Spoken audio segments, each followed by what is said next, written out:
خدا نے اسے دونوں خداوند بھی ٹھہرایا اور مسیح بھی۔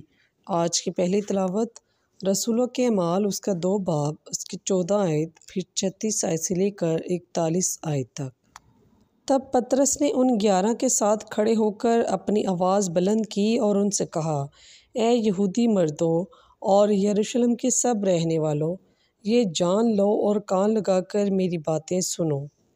پس اسرائیل کا سارا گھرانہ یقین جان لے کہ خدا نے اسی یسوع کو جسے تم نے صلیب دی خداوند بھی ٹھہرایا اور مسیح بھی۔ جب انہوں نے یہ سنا تو ان کے دل چدھ گئے اور پطرس اور باقی رسولوں سے کہا کہ اے مردو بھائیو، ہم کیا کریں؟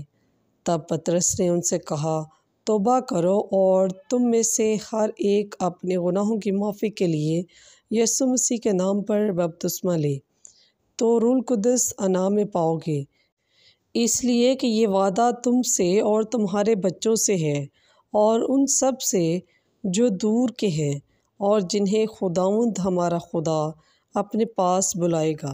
اور اس نے بہت سی اور باتوں کی گواہی دی اور انہیں نصیحت کی کہ یہ اپنے آپ کو اس کج رفتار قوم سے بچاؤ۔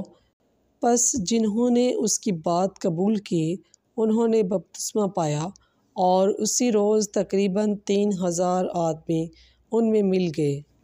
پس پاک کلام کے پڑھے اور سنے جانے پر خداوند کی خاص برکت ہو۔ خداوند کا شکر ہو۔